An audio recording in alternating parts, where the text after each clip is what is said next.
Salut bien-aimés, que la paix du Seigneur soit votre partage de partout où vous êtes.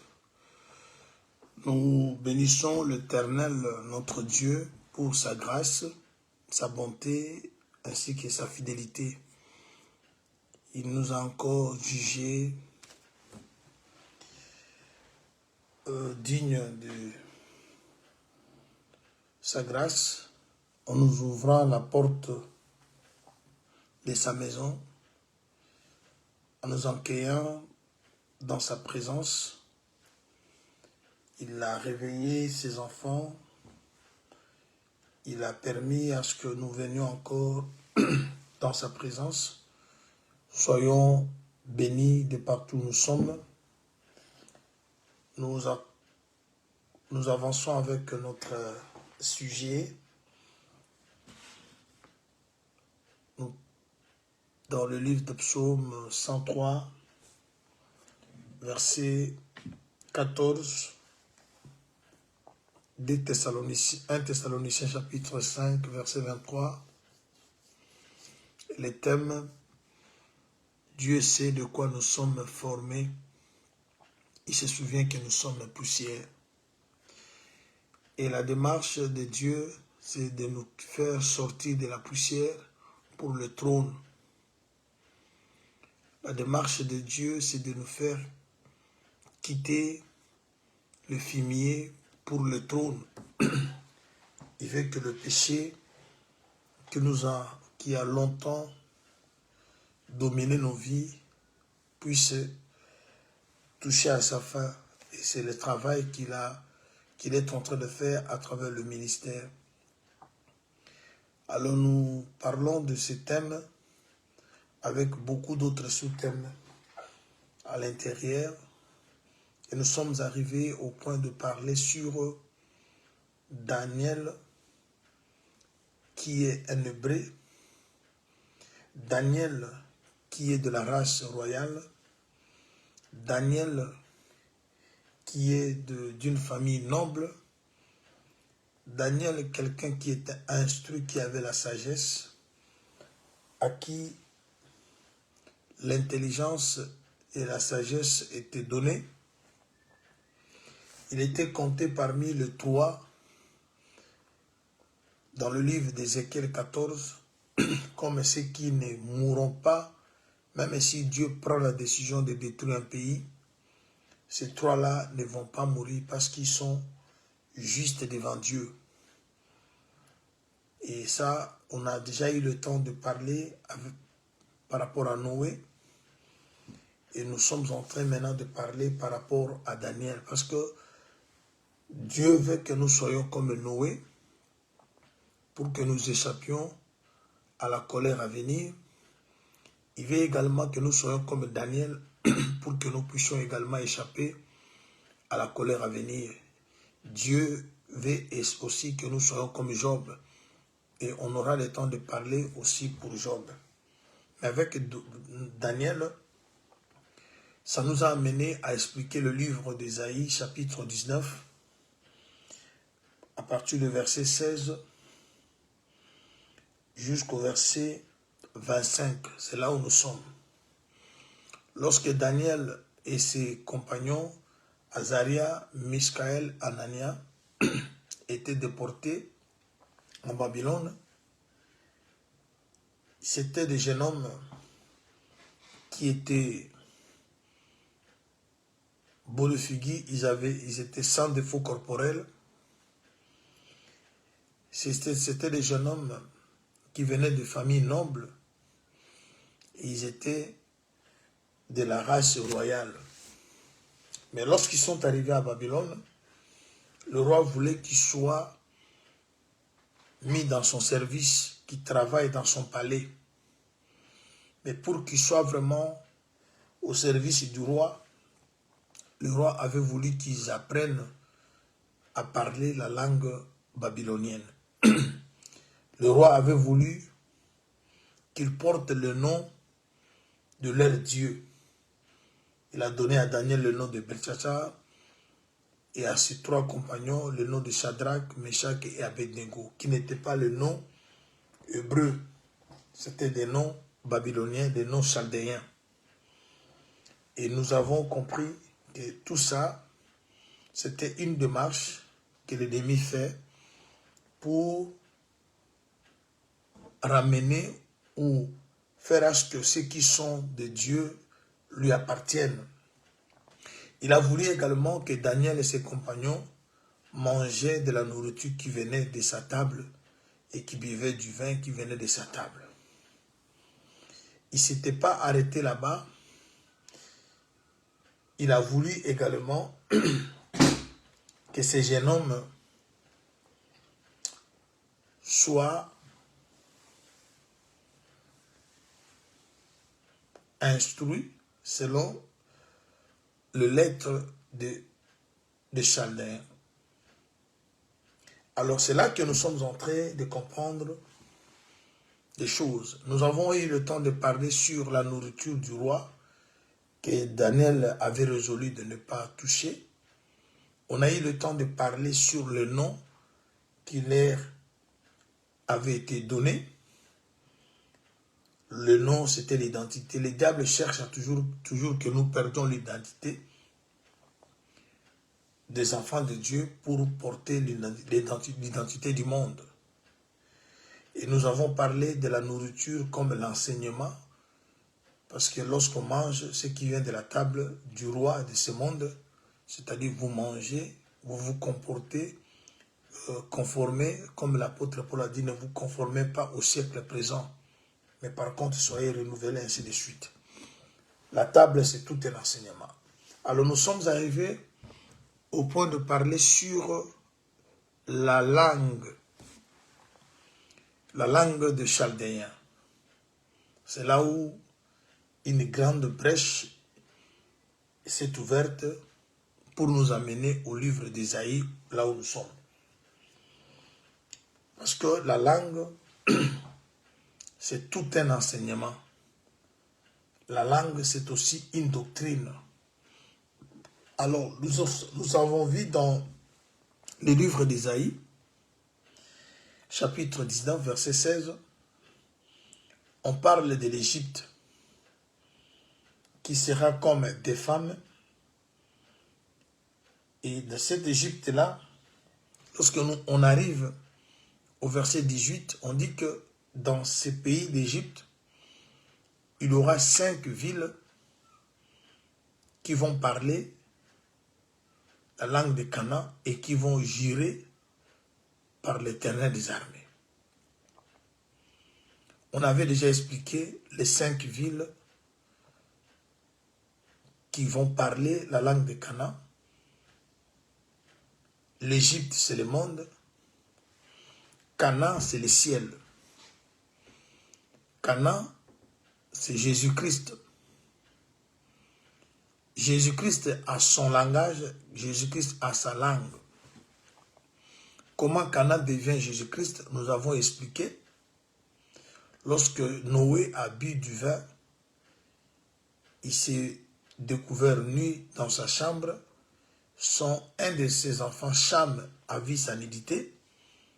Il est allé raconter ça dehors à ses frères, Japheth et Sem. Ces 2 autres-là sont rentrés et ils ont couvert la nudité de leur père. J'avais dit que cette histoire de Noé, boire le vin et être nu, a un volet prophétique, a un volet doctrinal, a un volet de la révélation. Lorsque nous parlons du volet prophétique, on explique que cette nudité, comme la divinité, et que celui qui va le dévoiler, Cham, devient le Seigneur qui dévoile la nudité du Père au monde. Et les 2 frères, Sem et Japheth, qui rentrent couvrir cette nudité, c'est Israël qui cachait les choses. Ça, c'est le volet prophétique. Mais lorsque nous sommes dans le volet doctrinal, la nudité du Père que Cham a dévoilé, ça parle de Noé, plutôt des choses de Dieu qu'on a données aux étrangers, parce qu'il a été défendu qu'on donne les choses des enfants aux chiens. C'est-à-dire, lorsque vous donnez les choses des enfants aux chiens, vous péchez. Alors, Cham, le fait de dévoiler, de parler de la nudité de son père à l'extérieur, il avait péché, il méritait être sanctionné. Mais au lieu que les sanctions, au lieu que la sanction soit sur lui, la sanction tombe sur Canaan. Canaan, c'était le petit-fils de Noé. C'est-à-dire 4e enfant de Cham. Et lorsque nous expliquons ça, Cham devient l'humanité qui a péché contre son Dieu, qui est Noé. Parce que Noé, d'après Genèse 5, 29, Noé représente le consolateur. Et le consolateur, c'est aussi l'esprit. C'est-à-dire, quand vous blasphémez contre l'esprit, vous péchez. Alors, Cham avait blasphémé contre le consolateur qui est Noé, qui est le type de Dieu, parce que Dieu est esprit. Le consolateur qui nous a été promis, c'était l'esprit. Et le nom de Noé veut dire consolateur, d'après Genèse 5, 29. Et maintenant, Cham qui pêche contre Noé, c'est-à-dire, c'est l'humanité qui pêche contre Dieu.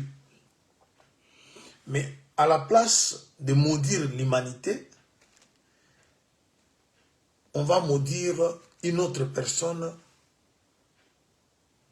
qui est Canaan. Canaan, c'est l'enfant qui sort de Cham, c'est-à-dire, ça parle de Jésus qui est sorti de l'humanité. Pour que Jésus puisse porter nos fardeaux, il devait avoir un corps. Et pour avoir un corps, il devait sortir de l'humanité. Voilà pourquoi Ésaïe a prophétisé, un enfant nous est né, un fils nous est donné. Vous voyez?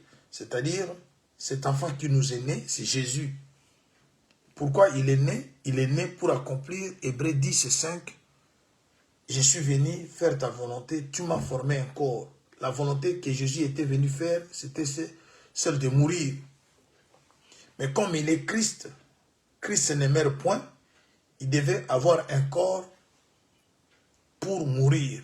Voilà pourquoi Christ entrant dans le monde, c'est-à-dire Canaan entrant dans Noé. Noé, c'est l'humanité. Et Canaan va sortir de Noé pour dire que Jésus est sorti de l'humanité. Et à sa position 4e, parce que Canaan était 4e enfant, ça nous parle de la délivrance. C'est lui qui vient délivrer. Il est 4e. Il est le Judas, ainsi de suite. Alors c'est là que Canaan devient Jésus-Christ. Alors maintenant, il porte le fardeau, le péché des hommes pour accomplir Ésaïe 53. Le châtiment qui nous donne la paix est tombé sur lui. Maintenant que Canaan représente Jésus et que Canaan a une langue, on a compris, je crois que on avait lu Jean 8, 43, Jésus a parlé que vous ne comprenez pas mon langage. C'est-à-dire, Jésus avait un langage qui n'était pas compris de tout le monde, mais qui n'était que compris par un groupe de gens. Ceux qui avaient compris le langage de Jésus, c'était les apôtres. Voilà pourquoi, lorsque Jésus était arrêté, Pierre a été reconnu comme un des disciples de Jésus par le langage. C'est-à-dire, Pierre avait le langage de Canaan. Canaan qui est Jésus, et tout celui qui était dans l'entourage de Jésus avait le langage de Jésus. Et maintenant que nous sommes dans ce monde qui est typifié par l'Égypte, mais étant en Christ, nous devons avoir le langage de Jésus qui est Cana.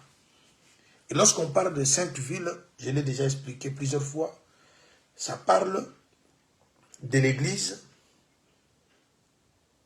parce que l'Église est une ville située sur la montagne qui ne peut être cachée. La ville parle aussi des peuples de Dieu qui trouvent délivrance d'après Ecclésiaste chapitre 9, je pense. Ecclésiaste chapitre 9. Permettez que je vous ajoute encore cette écriture. Ecclésiaste chapitre 9. Voilà.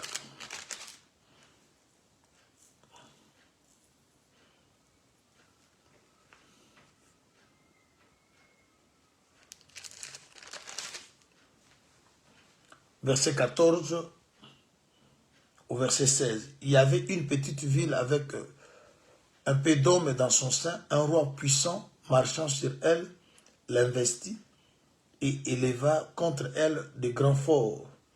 J'ai trouvé un homme pauvre et sage qui sauva la ville par sa sagesse et personne ne se souvenait de cet homme.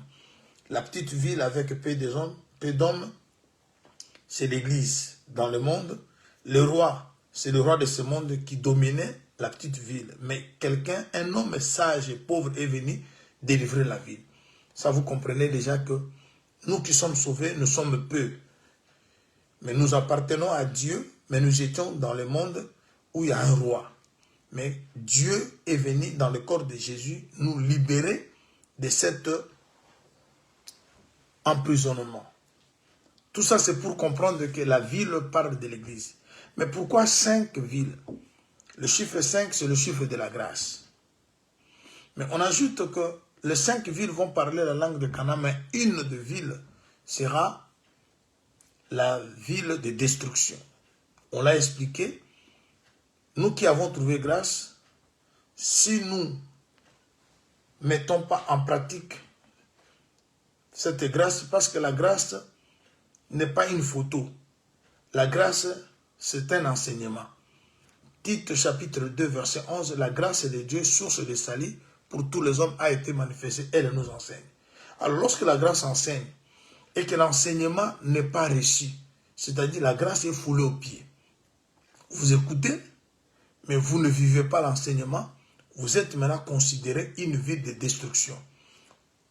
5 villes parlent la langue, mais 4 villes ne seront pas détruites, une ville sera détruite. Ce qui veut dire que parmi ceux qui écoutent ou qui parlent la langue de Cana, il y aura ceux qui seront sauvés, il y aura ceux qui ne seront pas sauvés, bien qu'ils parlent la langue de Cana, mais par contre, ils vont être châtiés parce qu'ils ne vivent pas la parole.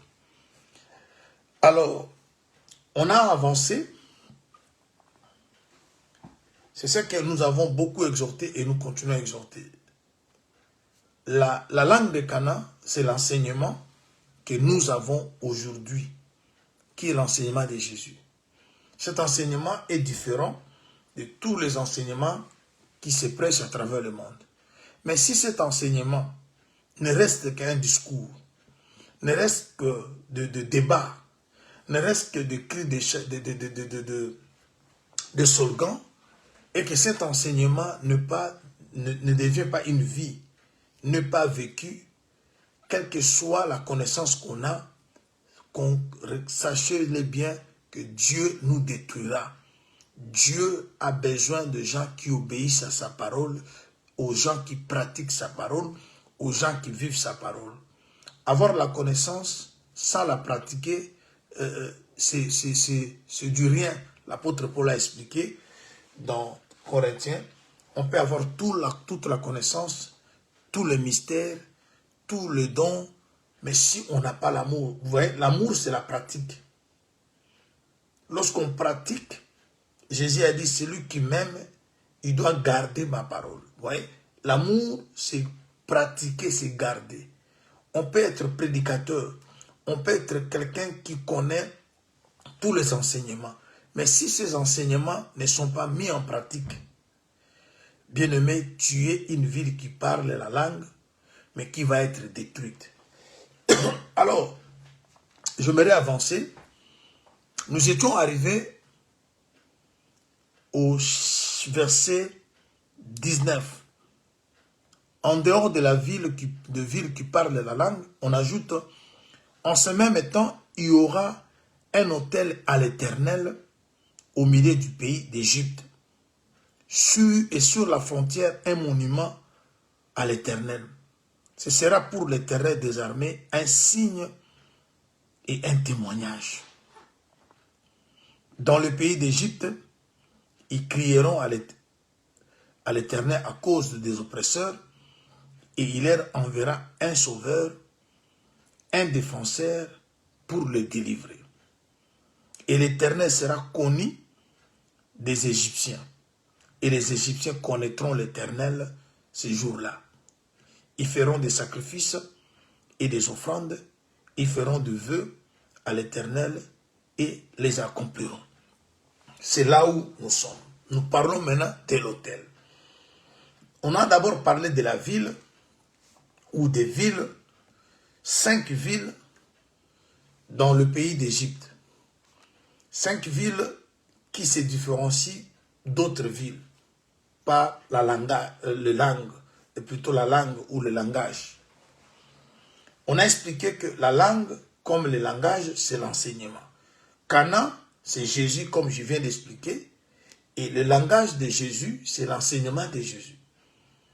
Que tout le monde n'avait pas cet enseignement. Mais nous avons vu Pierre ayant le langage de Jésus, mais reniant Jésus. C'est très important. Les femmes l'ont reconnu comme un de ceux qui appartenaient à l'entourage de Jésus. Elles ont bien dit que tu as le langage qui correspond au langage de cet homme. Ce n'était pas faux, c'était vrai. Mais Pierre reniant, il dit qu'il ne connaît pas cet homme-là. Vous voyez, bien-aimé, je peux scandaliser un frère, une sœur, dans ce que je suis en train de dire, mais c'est une vérité. Beaucoup de bien-aimés, de frères et sœurs, des assemblées de saints, ils ont le langage de l'évangile éternel, ils ont l'interprétation des Écritures, ils connaissent ce que le bois peut représenter, ce qu'une montagne peut représenter, ce qu'un animal peut représenter, ce qu'un arbre peut représenter. Ils peuvent vous expliquer le chiffre. Lorsque vous voyez le tel chiffre, ça veut dire ceci. C'est pas ça connaître Dieu. Parce que je vais lire. Je prends Matthieu. Bien-aimé, le problème c'est quoi? On ne prêche pas cet évangile pour être vedette. On ne prêche pas cet évangile pour que le monde parle de nous. Nous prêchons cet évangile et nous acceptons cet évangile pour vivre un changement et pour que cet évangile nous mène au ciel. L'apôtre Paul l'a bien expliqué dans son épître aux Éphésiens, chapitre 4, lorsque vous lisez à partir du verset 10, 11, 12, il explique l'importance du ministère. C'est pour le perfectionnement des saints. Or, la perfection est liée à l'amour. Il est écrit, l'amour est le lien de la perfection. L'amour, c'est la pratique de la parole. Je suis dans Matthieu. Je suis dans Matthieu chapitre 20.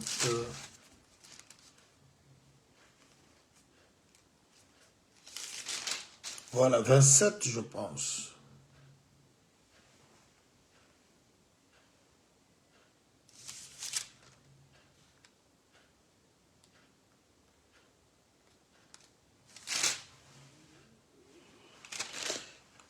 Je suis dans Matthieu.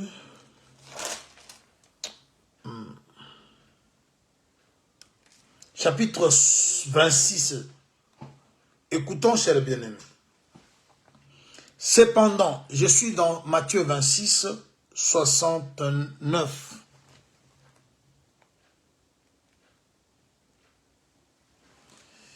Cependant, Pierre était assis dehors, dans la cour. Une servante s'approcha de lui et dit, « Toi aussi, tu étais avec Jésus le Galiléen. » Mais il le nia devant tous, disant, « Je ne sais pas ce que tu veux dire. » Comme il se dirigeait vers la porte, une autre servante le dit. Une autre servante le vit et dit à ceux qui se trouvaient là. Celui-ci était aussi avec Jésus de Nazareth. Il est nia de nouveau avec serment. Je ne connais pas cet homme.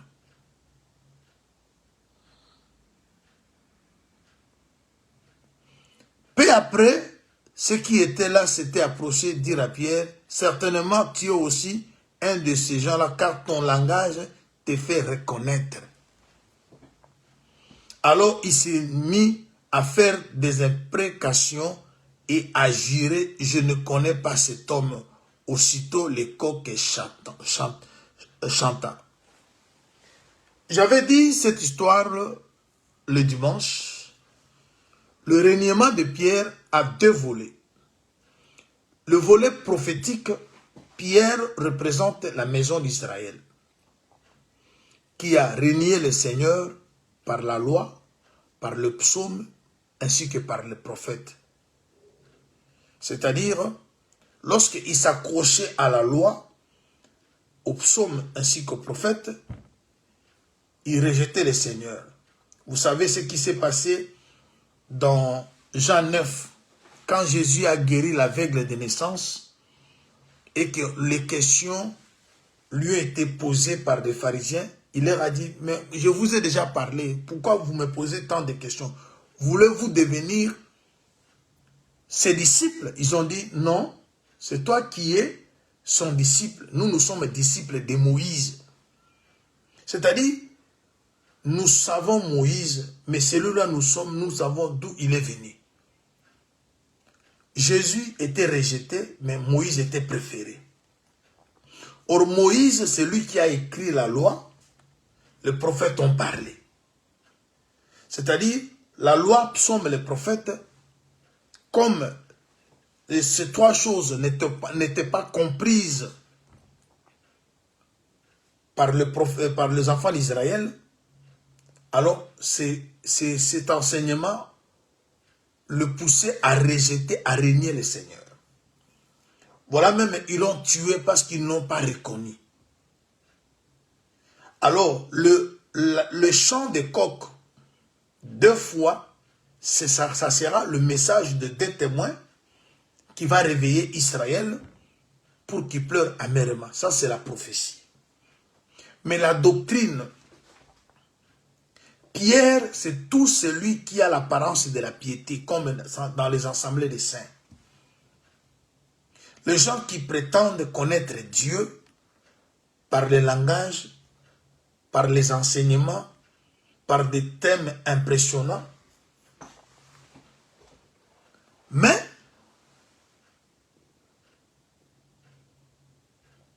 leur conduite renie le Seigneur. L'apôtre Paul dit, ils ont l'apparence de la piété, mais reniant ce qui fait la force. Bien aimé, ce qui fait la force, c'est l'amour. L'amour ne peut jamais être submergé par l'eau. Cantique le dit. L'amour ne périt jamais. L'amour, c'est la force. Et lorsqu'on a toute la connaissance et qu'on n'a pas l'amour, on est, comme l'apôtre Paul dit, une cymbale qui retentit. Alors, on a des gens comme ça qui ont le langage, on le reconnaît. Quand vous suivez une émission, vous dites que cet homme, il est de l'Assemblée des saints. Ah, ce prédicateur, il est le prédicateur de l'évangile éternel. Mais l'évangile éternel a un contenu. Lorsque l'ange passait au milieu du ciel avec un évangile éternel pour annoncer aux habitants de la terre. Mais regardez en bas, le contenu de l'évangile, c'était craindre Dieu, donner gloire à Dieu. Et lorsqu'on ne craint pas Dieu, on n'a pas cet évangile. Parce que Dieu a besoin du contenu. Voilà pourquoi il a beaucoup insisté que l'intérieur du vase soit d'abord lavé. Alors, lorsque vous présentez le vase qui est bien lavé à l'extérieur, mais l'intérieur est rempli de beaucoup de mauvaises choses, c'est-à-dire que vous n'avez pas le contenu de l'évangile éternel. Mais on peut reconnaître sur YouTube, sur Facebook, ah, cet homme-là parle bien. Cet homme-là, il est vraiment un prédicateur de l'évangile éternel. Mais approchez cet homme. Allez dans sa maison. Côtoyez cet homme. Voir comment cet homme résout les problèmes. Voir la relation que cet homme peut avoir avec les autres. Écoutez les discours que cet homme a lorsqu'il quitte la chair. Regarde cet homme lorsqu'il fait des voyages. Lorsqu'il est en dehors de sa maison, loin de sa femme. Est-ce que cet homme vit l'évangile? Voilà, chers bien-aimés, les choses importantes que Dieu veut que nous puissions retenir. Le langage de Cana, nous en avons. Mais si ce langage-là ne devient pas une vie, on sera une vie de destruction. Mais Dieu restera avec 4 villes qui ont le langage et qui vit aussi le langage. Alors Pierre, il renie le Seigneur, que je ne le connais pas. Vous voyez que le langage, il a, mais il ne connaît pas le Seigneur. Et beaucoup de gens pensent connaître Dieu parce qu'ils savent. Le bois, c'est ce bois, explique Jésus. Ces mouvements, c'est Dieu. On peut connaître tous ces langages-là, mais connaître Dieu, c'est lorsqu'on accepte de mourir. Parce que ce que Pierre craignait. Pierre craignait mourir. C'est là que je vais maintenant entrer dans l'autel. Parce qu'il craignait que si j'accepte que je connais cet homme, on doit me tuer comme on veut le tuer. Or, Jésus, lorsqu'il a parlé dans Matthieu chapitre 16, à partir du verset 24, dit, « Celui qui veut me suivre, qu'il porte sa croix et qu'il me suive. » Parce que nous sommes en train de parler de Daniel. Daniel, son problème, c'est de suivre l'agneau partout où il va. Daniel, il est l'image de ceux qui ne se suivent pas avec des femmes. Je suis dans l'Apocalypse chapitre 14. On dit qu'il y a eu 144 000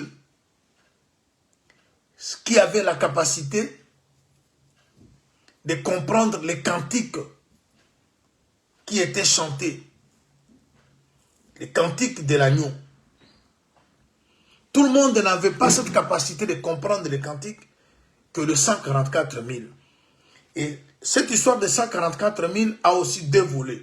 Il y a le volet prophétique où les 144 000 parlent des élus d'Israël, ceux qui seront sauvés après l'enlèvement par le message de 2 témoins. Mais les 144 000 expliquent aussi l'Église actuellement, nous qui sommes sauvés, Parce que tout ce que sera Israël, c'est ce que nous sommes maintenant. Alors, on dit que ces gens suivent l'agneau partout où il va. Mais l'agneau, lorsqu'il est présenté par Jean-Baptiste, voici l'agneau de Dieu qui ôte le péché du monde. Le chemin qu'a pris cet agneau allait aboutir à la croix. Et si vous suivez cet agneau, il faut que vous finissiez aussi à la croix. Parler de la croix, c'est parler de la mort. Alors, Pierre craint de dire qu'il connaît cet homme, sinon il va être tué. Alors, lorsque vous craignez la mort, mourir comme Seigneur, vous ne serez pas une même plante avec... Parce que c'est en mourant que nous devenons une même plante avec le Seigneur. Et lorsque quelqu'un n'aime pas mourir comme le Seigneur meurt, vous n'êtes pas ensemble avec lui. Et c'est ainsi que vous voyez, nous avons des gens qui prêchent l'évangile, mais ils ne sont pas une même plante avec le Seigneur. Je vais aller plus loin. Parce qu'il est écrit, il faut que l'apôtre Paul dit, au chapitre 12 de Romains, d'offrir le corps comme sacrifice vivant, agréable à Dieu. Mais s'il faut sacrifier, offrir un corps, alors Pierre plutôt, il dit non, je ne connais pas cet homme-là, je ne sais même pas ce que tu es en train de parler. Je ne sais pas. Ça, bien aimé, c'est le comportement que nous trouvons dans beaucoup de gens qui prêchent l'évangile. Vous le voyez à la télé, faire des émissions, les langages de Canaan. Ils ont ces langages, ils ont la langue de Canaan, mais c'est une ville de destruction. Parce que ces langages n'est pas pratiqué. Ce sont des preneurs de femmes d'autrui. Ce sont des escrocs. Ils bouffent l'argent que les fidèles cotisent pour des réalisations. Ils ont des stratégies. Bien aimés, vous ne pouvez pas avoir des stratégies pour retirer l'argent auprès des enfants de Dieu. C'est de la fraude, c'est du vol. Mais ils vous prêchent l'évangile éternel, mais rempli de stratégies. Ils viennent avec des collectes, on veut ceci, on veut cela, non pour réaliser ça, mais pour leur propre poche. C'est du vol, c'est de la fraude. C'est renier le Seigneur.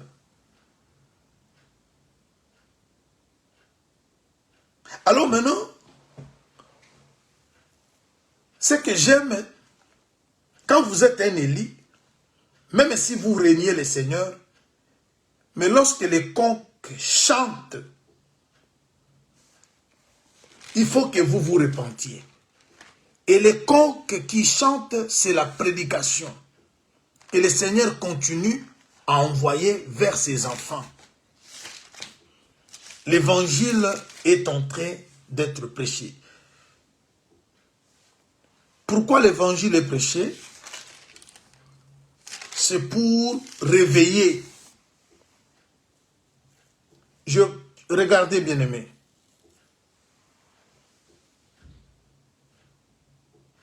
Je suis au verset 75. Matthieu 6, 26, 75. Et Pierre, lisons 74 d'abord. Alors il s'est mis à faire des imprécations et à jurer, je ne connais pas cet homme. Aussitôt, les coqs chantant. Et Pierre se souvint de la parole de Jésus, des paroles que Jésus avait dites, avant que le coq chante, tu me réuniras 3 fois. Étant sorti, il pleura amèrement. Nous devons maintenant entrer dans une phase de pleurer. Nous qui avons régné le Seigneur par nos comportements. L'évangile à la bouche. Les débats, nous les faisons à la télé, les émissions, nous critiquons les autres églises. Nous disons comment les autres sont faux. Nous disons comment les autres ne connaissent pas Dieu. Nous disons comment les autres ne connaissent pas l'hippopotame. C'est nous qui avons la chose. Mais nous savons régner le Seigneur par le comportement. Il y a ceux qui tabassent leurs femmes. Il y a ceux qui sont escrocs. Dans les business, ils ont la fraude. Il y a ceux qui demeurent dans la prostitution, bien que prédicateurs. Il y a ceux qui demeurent dans le mensonge, dans les divisions, dans les querelles, dans la haine, bien que prédicateurs. Alors, le comportement, notre vie de chaque jour, la vie que nous avons en cachette, c'est ça, régner le Seigneur. Ça prouve qu'on ne connaît pas Dieu. Maintenant que la prédication nous est parvenue, on doit se souvenir de la parole du Seigneur et nous devons plairer. Le Dieu du ciel continue à pardonner. Et il sait de quoi nous sommes formés. Il sait que nous sommes poussière. Alors, il nous apporte l'évangile pour nous réveiller, pour nous aider à nous remettre. Alors, Pierre craignait la mort. Parce que je vais maintenant vite passer à une étape. Chers bien-aimés, vous savez,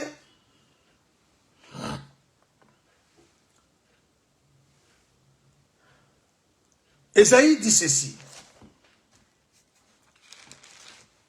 Il y aura un autel à l'Éternel dans le pays d'Égypte. Pourquoi l'autel? Et cet autel, permettez que je retourne dans le verset Ésaïe chapitre 19, le verset 9, 19, chapitre 19, verset 19.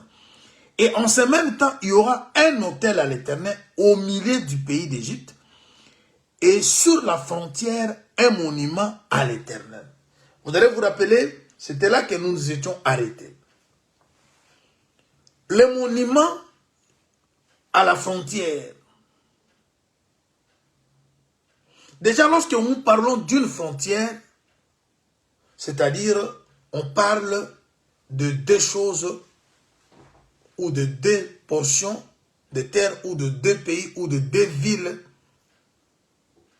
qui ne peuvent pas se mêler. Mais au niveau de la frontière, que le monument va être placé. Alors, je veux que vous voyez quelque chose. Je suis dans Acte 17.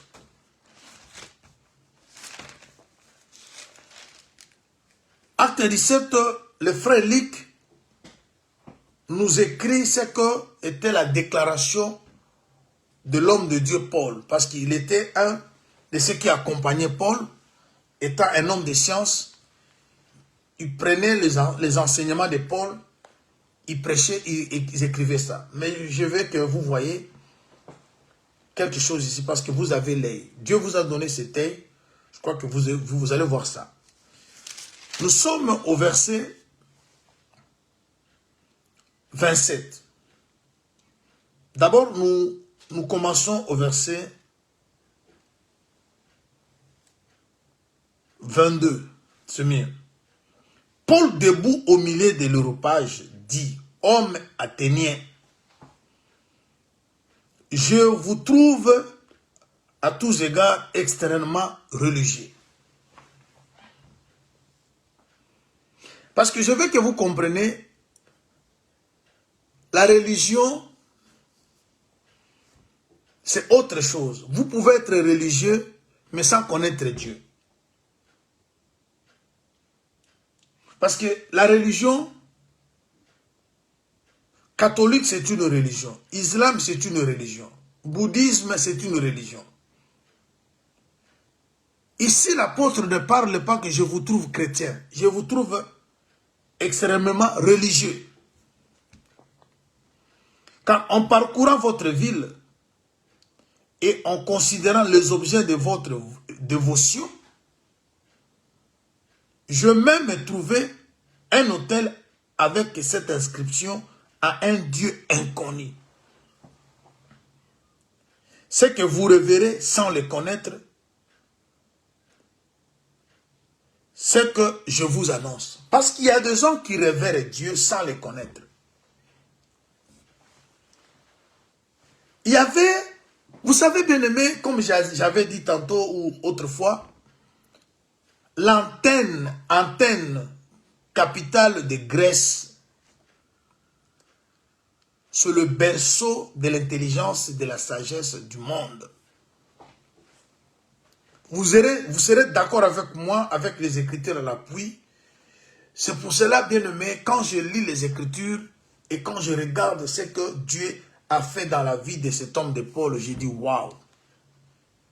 Cet homme de Dieu avait une grâce extraordinaire. Dieu l'utilisait, Dieu était avec lui.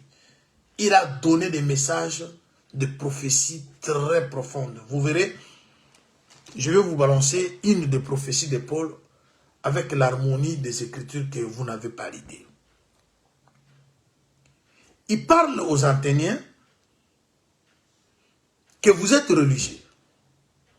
Nous avons d'autres personnes dans nos assemblées, ils sont plutôt religieux et non chrétiens. Beaucoup sont religieux. Et quand vous regardez le monde, parce qu'aujourd'hui, le monde, c'est l'antenne. Il y a des religions par-ci, par-là. Mais parmi les religions, on trouve un autel qui appartient à un Dieu inconnu que beaucoup de gens révèrent sans le connaître. Vous savez, bien aimé, quand vous lisez Actes chapitre 8, Inique éthiopien, il a quitté l'Éthiopie, il est venu adorer en Jérusalem. Il a fini l'adoration, il rentre. Mais sans connaître la personne pour qu'il était parti adorer. Pendant qu'il retournait, Dieu va envoyer Philippe. Et c'est là maintenant que, dans leur échange,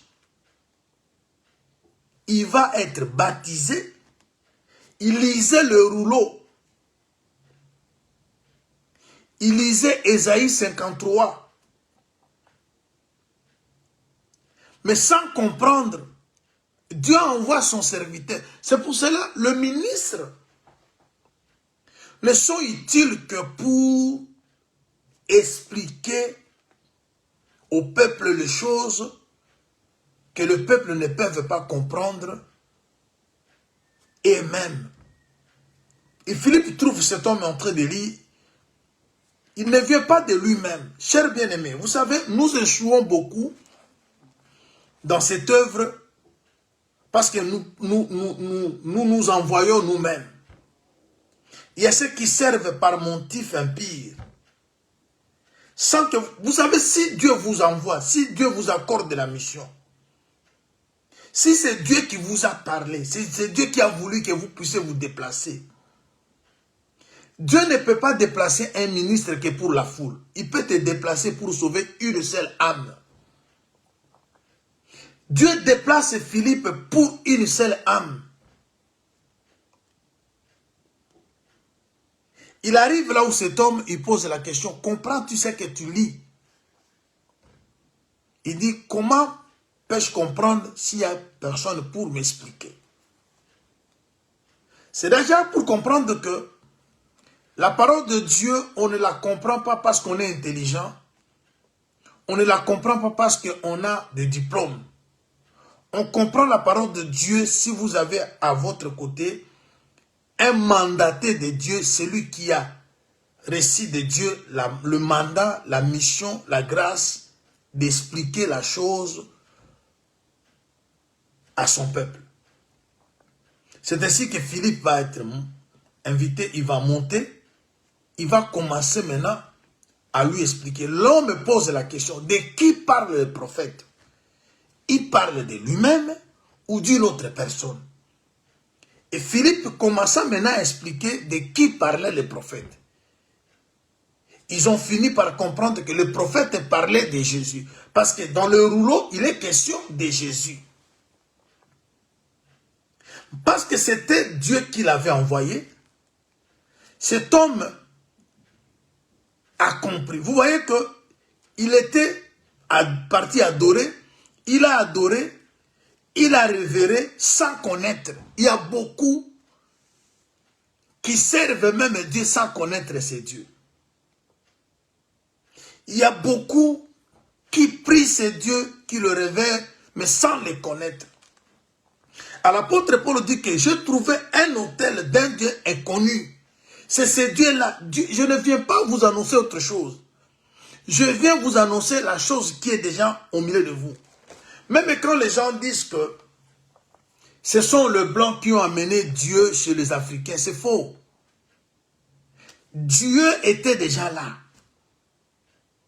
Nos ancêtres, ils étaient ignorants, oui, mais ils avaient au milieu d'eux un autel de Dieu, mais qu'eux, des fois, ne comprenaient pas.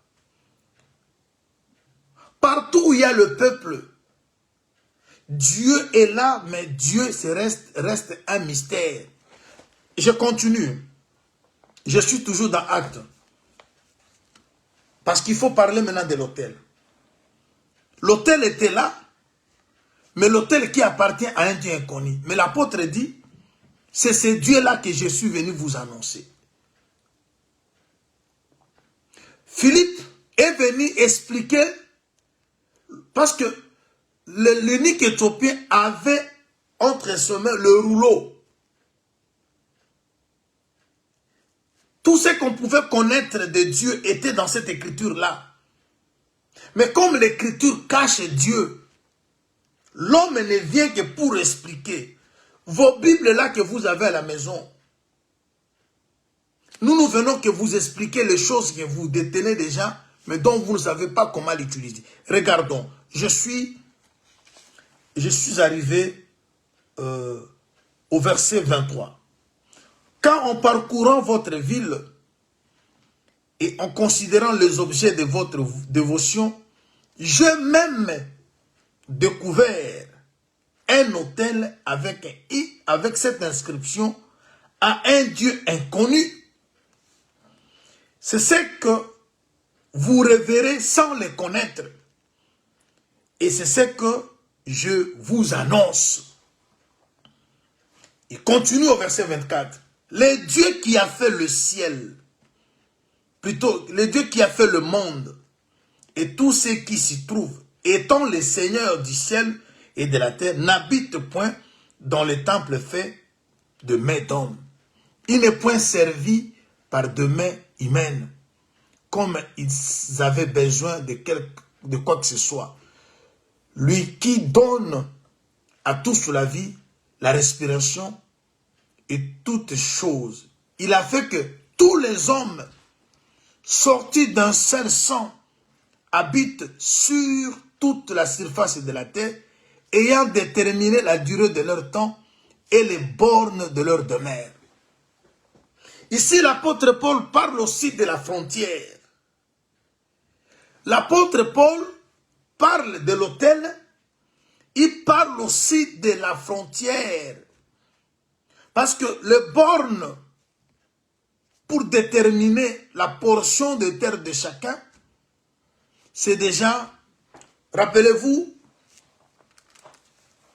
lorsque nous avons parlé d'Ésaïe, on a parlé, il y a un autel à l'Éternel et un monument sur la frontière. Je vous avais expliqué, le monument c'est quoi? Le monument n'est que le fils. Je vous avais amené dans 2 Samuel chapitre 18, au verset 17-18. Absalom, voyant qu'il n'a pas des enfants, il a dit que si je reste comme ça, comme je n'ai pas des enfants, mon nom sera complètement effacé. Il va se faire maintenant un monument. Il va donner à ce monument son propre nom.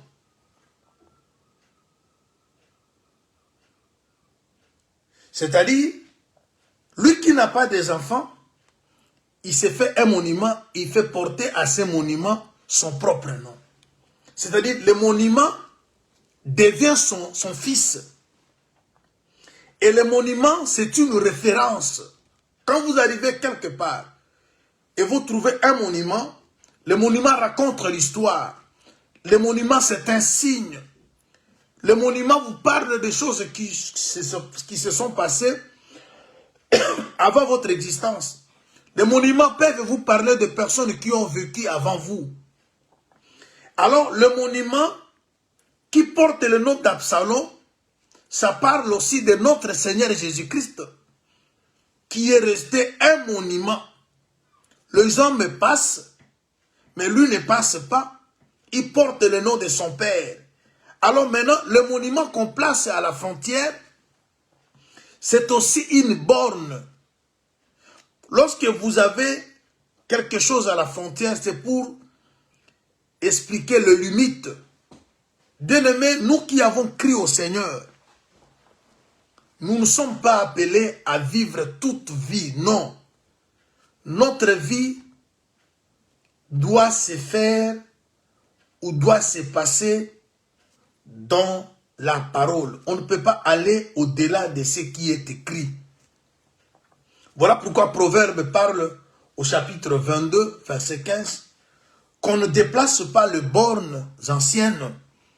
Alors maintenant, l'apôtre Paul, dans son discours ici, vous voyez que il est venu maintenant, il a trouvé que dans cette ville-là d'Athènes, il y avait un hôtel d'un Dieu est connu. Il commençait maintenant à montrer aux Athéniens ce Dieu-là. Il dit c'est celui qui a créé le ciel de la terre. Mais en créant, il a permis qu'il y ait des limites. Il a posé des bornes. Autrement dit, des monuments à la frontière. Bien-aimé, il y a une frontière entre les ténèbres et la lumière. L'apôtre Paul l'a expliqué dans 2 Corinthiens chapitre 6. Quel rapport y a-t-il entre Bélial, ainsi de suite? Mais je veux que vous voyez quelque chose de très important avant que on puisse se quitter. Parce que je vous ai parlé,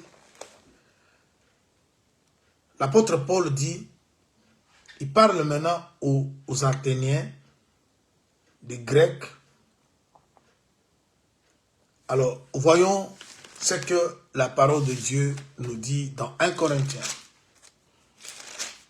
1 Corinthiens, je suis au chapitre 2.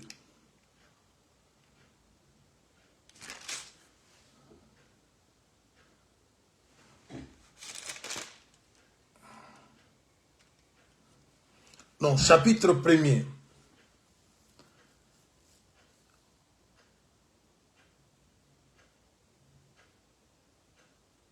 Je commence au verset 18. Car la prédication, 1 Corinthiens 1, 18. Car la prédication de la croix est une folie pour ceux qui périssent. Mais pour nous qui sommes sauvés, elle est une puissance de Dieu. Aussi est-il écrit, je détruirai la sagesse des sages et je rendrai nulle l'intelligence des intelligents. Où est les sages? Où est les scribes? Où est le raisonneur de ces siècles? Dieu n'a-t-il pas convaincu de folie la sagesse du monde? Car puisque le monde, avec sa sagesse, n'a point connu Dieu, il a pris à Dieu, dans sa sagesse, de sauver le croyant par la folie de la prédication. Écoutons le verset 22. Le juif demande de miracles. Les Grecs cherchent la sagesse. Nous prêchons Christ crucifié. Scandale pour les Juifs et folie pour les païens, autrement dit Grecs. Mais puissance de Dieu et sagesse de Dieu pour ceux qui sont appelés tant juifs et grecs. C'est-à-dire quoi? Parce que lorsque l'apôtre Paul parle dans Acte 17, il s'adressait, c'est ça. Athènes, c'est dans Grèce. C'est le berceau de la philosophie, de la sagesse, de l'intelligence. Mais ils n'ont pas connu Dieu. L'autel de Dieu était là, mais cet autel n'était pas connu. Il vient maintenant expliquer à ces gens-là que il y a un autel d'un Dieu est connu, et c'est ce Dieu-là que je vous parle. Maintenant, qu'est-ce qui a été la préoccupation des Grecs? Qu'est-ce qui a été la préoccupation des Juifs? Les Juifs aient cherché le miracle. Les Grecs, la sagesse. Et la sagesse des Grecs, ce n'est pas la sagesse de Dieu. Parce qu'il y a deux sagesses. Jacques l'a expliqué. Celle du monde et celle d'en haut. Il a dit que la sagesse du monde est diabolique et satanique. Mais la sagesse qui vient d'en haut, elle est pacifique, elle est conciliante. Alors, l'apôtre explique que quand nous sommes venus vers vous, nous n'avons pas cherché autre chose. Nous avons cherché Jésus-Christ crucifié. C'est-à-dire, ici l'apôtre Paul parle de l'autel. Parce que c'est l'autel qui va permettre qu'on connaisse Dieu. Ce n'est pas la sagesse. Voilà pourquoi les gens qui cherchent le miracle finissent toujours par ne pas connaître Dieu. Parce que le diable fait aussi des miracles. Voilà pourquoi l'Apocalypse explique que au chapitre 13, l'apparition de Saint-Esprit se fera par des prodiges.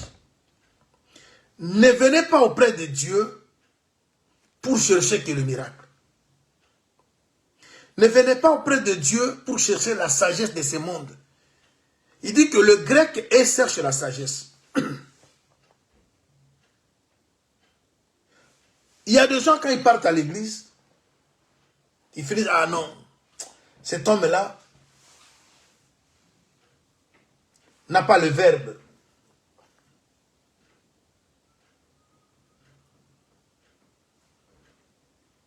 Non, il n'a pas parlé comme cet homme. Il y a ceux qui cherchent toujours à comparer le prédicateur. Mais ils ne voient pas, ils ne cherchent pas à avoir le contenu. Bien aimé, c'est très important. On peut rester des heures et des heures.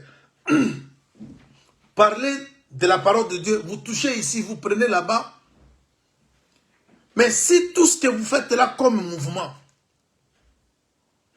ne ramène pas à la conversion. Parce que le but de la prédication, c'est de séparer l'homme du péché. Amener l'homme à la repentance. Si tout ce que nous démontrons n'amène pas à la repentance, on est comme des Grecs. Nous avons des assemblées remplies de Grecs.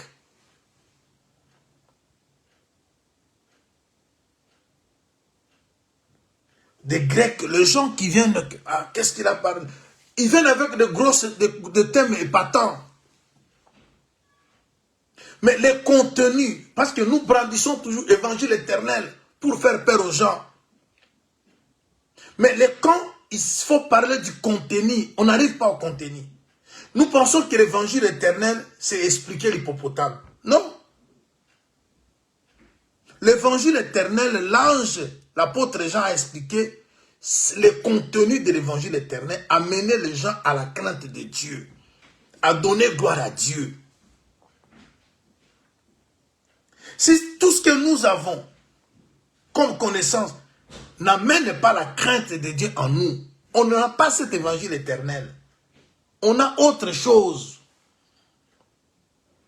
Alors maintenant, ici vous voyez, l'apôtre explique que les Juifs cherchent le miracle. C'est ce qu'il disait à Jésus. Quel est le miracle que tu fais pour que nous croyions en toi? Les Juifs ont toujours voulu voir un miracle pour croire à Jésus. Alors les Grecs, eux, ils veulent la sagesse. Mais l'apôtre Paul dit, nous prêchons Jésus-Christ crucifié. C'est-à-dire, pour que Jésus soit crucifié, il faut qu'il y ait un autel. Alors, je veux que vous voyez ce que l'apôtre explique et en harmonie avec ce que le prophète Ésaïe a vu dans Ésaïe 19 que nous sommes en train de lire. J'étais au verset 19, Ésaïe 19. Écoutez. En ce temps-là, il y aura un autel à l'Éternel et au milieu du pays d'Égypte et sur la frontière un monument à l'Éternel. Ça sera pour l'Éternel des armées un signe et un témoignage. L'autel, c'est un signe et un témoignage dans le pays d'Égypte. Ils crieront à l'Éternel à cause des oppresseurs, il leur enverra un sauveur et un défenseur pour les délivrer. Le sauveur et le défenseur qui nous a délivrés, ce n'est pas sa naissance qui nous a délivrés. Nous sommes sauvés par la mort de Jésus. C'est-à-dire l'autel, c'est ce que l'apôtre Paul prêchait. Écoutons, j'avance. Le verset 21. Et l'Éternel sera connu des Égyptiens, et les Égyptiens connaîtront l'Éternel en ces jours-là. Maintenant, après avoir connu l'Éternel, ils feront des sacrifices et des offrandes, ils feront de vœux à l'Éternel et les accompliront. L'apôtre a dit qu'il y avait un autel d'un Dieu inconnu. C'est-à-dire les dieux étaient au milieu du peuple, mais ces dieux n'étaient pas connus.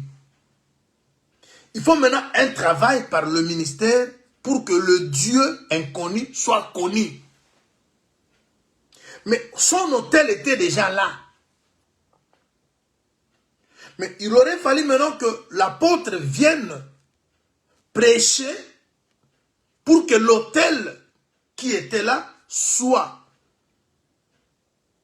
révélé et que le Dieu inconnu soit connu. Et que les Égyptiens connaissent Dieu et que Dieu soit connu par des Égyptiens. Bien-aimés dans le Seigneur, arrêtons de nous tromper. Il s'agit de notre salut. Arrêtons d'être orgueilleux, croyant être quelque chose. Si l'autel, tu ne deviens pas l'autel, tu ne deviens pas un monument. Parce que vous avez vu ce qui s'est passé avec Josué, l'autel qui a détruit la malédiction sur le mont Ébal. C'était un autel qui était construit avec 12 pierres.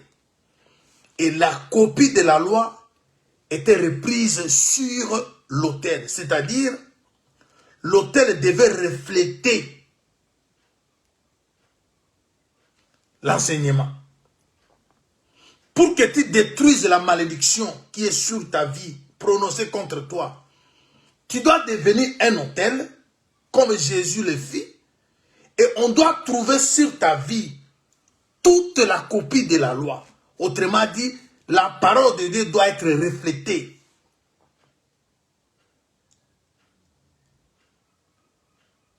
Parce que lorsqu'on prend la copie de la loi, comme nous l'avons lu, reproduire si on dit que le pierre devait être de pierre brute. On ne peut pas utiliser un fer pour tailler.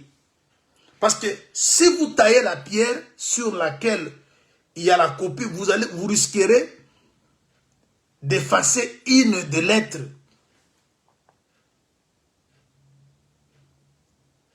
Alors, vous voyez maintenant comment la parole de Dieu a des nuances. Quelque part, On doit tailler de pierre pour donner la forme. Pour l'autel, on ne taille pas de pierre. La pierre reste telle qu'elle est.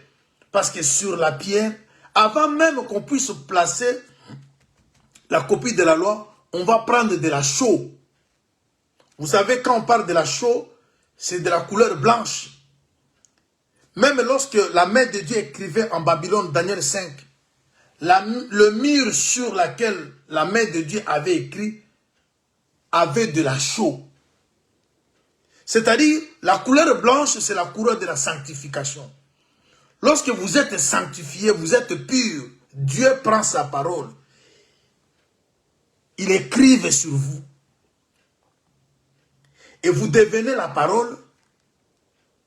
Et toute parole méchante, toute malédiction prononcée contre vous est nulle et sans effet. Parce qu'il est écrit, il n'y a plus de condamnation pour ceux qui sont en Christ. Oh, être en Christ, ce n'est pas faire des récitations des enseignements, ce n'est pas faire des récitations des versets. Être en Christ, c'est devenir un autel. Bien aimé, pour remporter sur le diable. Je vous fais voir une chose avant que je vous laisse partir. Je prends Apocalypse, chapitre 12. Je suis dans le livre d'Apocalypse, chapitre 12. Écoutons ce que le prophète dit au verset 11. Ils l'ont vaincu à cause du sang de l'agneau et à cause de la parole de leur témoignage. Ils n'ont pas aimé leur vie jusqu'à craindre la mort. Trois choses pour vaincre. On dit d'abord, ils ont vaincu, ils l'ont vaincu. C'est-à-dire, celle qu'on a vaincu ici, c'est le diable.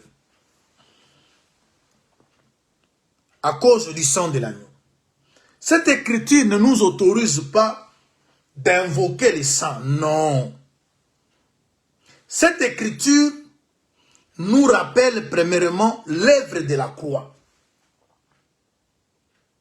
Nous étions sans force. C'est l'œuvre de la croix qui nous a donné la victoire sur l'ennemi. Ils l'ont vaincu à cause du sang de l'agneau. Prophétiquement, cette écriture, ça parle de martyrs, de deux témoins et les autres qui vont être tués après l'enlèvement. Ça, c'est d'abord la prophétie. Et doctrinement ou révélation, ça parle de tous, celui qui est enfant de Dieu. Voilà pourquoi quand nous sommes devant un problème, devant une situation, nous rappelons à Dieu la mort de la croix. Comme l'apôtre Paul l'a dit dans Romains 8, je crois 35, il dit, s'il n'a pas épargné son fils, et il a livré pour nous, comment ne nous donnera-t-il pas toutes choses avec lui? Vous voyez, les saints, on ne l'invoque pas, mais plutôt on évoque les saints. Évoquer les saints, c'est-à-dire on rappelle. Quand vous priez, vous êtes en difficulté, ou vous confessez le péché, vous rappelez à Dieu que c'est pour toi qu'il avait versé le sang. Vous n'invoquez pas le sang de se répandre sur vous. Alors on dit qu'ils l'ont vaincu à cause du sang de l'agneau. Tout le monde sait que la victoire que nous avons sur le diable, c'est parce que Jésus l'a terrassé à la croix. Et lorsqu'on met foi à cette victoire, voilà pourquoi l'apôtre Paul dit, je vous presse Jésus-Christ crucifié. Il veut simplement que les gens aient la foi à cette œuvre grandiose que Dieu a réalisée il y a cela 2000 ans. Cette œuvre continue à nous donner la victoire. Voilà pourquoi il est écrit, nous nous sommes approchés du sang de l'aspersion. Nous nous sommes approchés de la montagne de Jérusalem. Et ce sang parle mieux que celui d'Abel. Le sang qui parle mieux, c'est la prédication. C'est ce que l'apôtre Paul dit, je vous ai mené la prédication de la foi. Parce que les saints qui parlent, c'est une prédication. Alors, dans la prédication, on rappelle aux gens la raison de la mort de Jésus. Et quand nous sommes en difficulté, nous rappelons de ce que le Seigneur a fait. Alors, une deuxième chose, à cause de la parole de leur témoignage, les témoignages qu'ils ont de ce travail de la croix,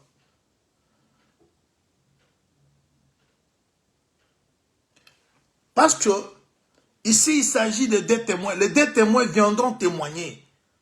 La prédication qu'ils feront, c'est un témoignage. Parce que les apôtres, quand Jésus leur envoyait, disaient, vous serez mes témoins en Jérusalem, Judée, Samarie, jusqu'aux extrémités de la terre. Ce que je suis en train de faire, je suis en train de témoigner. Alors les deux témoins viendront aussi témoigner. Ils vont témoigner quoi? Ils vont témoigner le sang de Jésus. Ils vont témoigner la prédication de la croix que l'apôtre Paul aussi a prêché. Et la dernière chose, on dit que ils n'ont pas aimé leur vie jusqu'à craindre la mort. C'est-à-dire, ils seront des martyrs. Alors, Pierre avait craint, il avait fui de mourir. Vous savez, beaucoup de gens aujourd'hui, ils sont pris par l'ennemi. Le diable est en train de vous faire chantage. Vous savez, je vais dire à quelqu'un, si tu as commis un péché, et que ce péché est connu d'une femme, ça peut être ta femme, ça peut être ton mari, ça peut être un frère. Il commence à te dire, si tu ne me fais pas ça, je vais dévoiler ton secret. Bien-aimé, ça devient de chantage. Ce que je peux te dire, tout péché, quand on le reconnaît, Dieu pardonne. Confesse ton péché. S'il faut voir la personne que tu as offensée, si tu as offensé l'église, dénonce-toi. Confesse ton péché. Les chantages finiront. Même si les gens ont des vidéos de ta nullité compromettantes, ils commencent à te faire des chantages.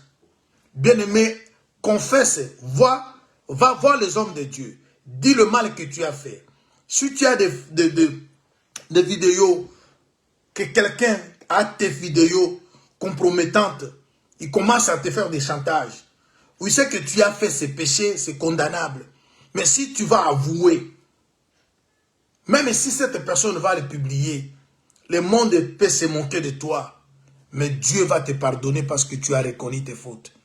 Parce qu'il y a des femmes comme ça qui font des chantages à leur mari, ou à des maris qui font des chantages à leur femme, ou des frères qui font des chantages. Parce qu'ils ont... Peut-être tu as été piégé. Parce que dans ce que nous faisons, on peut te piéger.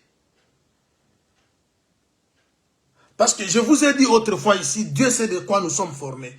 Nous péchons soit par ignorance, nous péchons soit par faiblesse.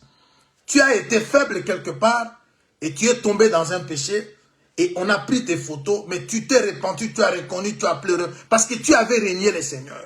Quand Pierre a régné le Seigneur et le coq a chanté, il a pleuré amèrement, Dieu l'a pardonné. C'est ce Pierre-là qui est devenu un prédicateur. Alors, toi qui fais des chantages, toi qui as des vidéos de gens dans ton téléphone, ça commence, ça devient maintenant des éléments de chantage.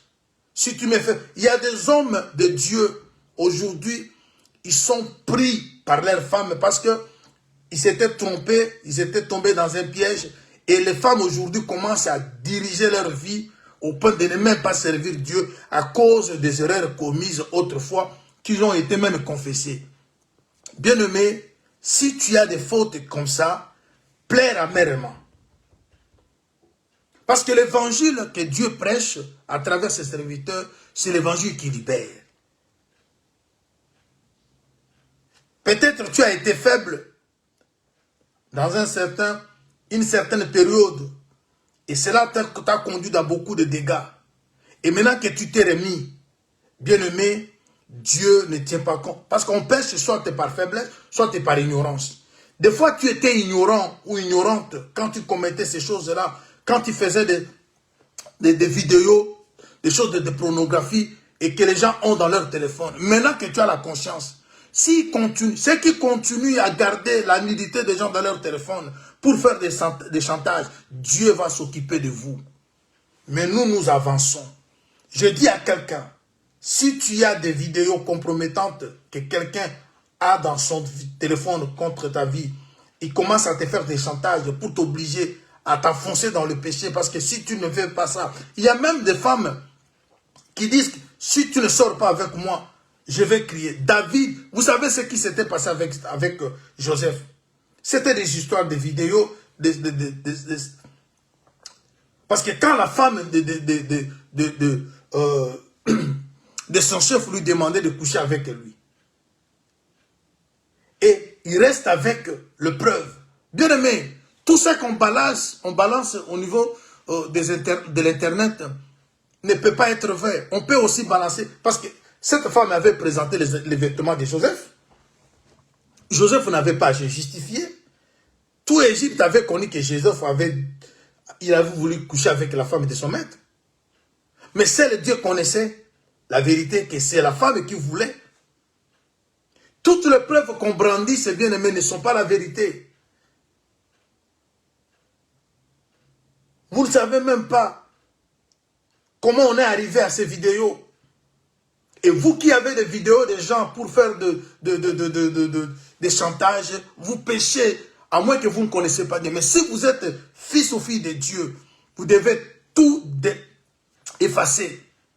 Et toi qui sais qu'on a mes vidéos, va voir les hommes de Dieu. Si tu as scandalisé l'église, va, confesse ton péché devant l'église. Même si on va balancer tes vidéos, tu seras libéré. Parce que tu as reconnu ton péché. C'est le moment de pleurer. On réunit le Seigneur par la conduite, mais lorsque les coqs chantent, on se répand, on continue la marche. Dieu sait de quoi nous sommes formés.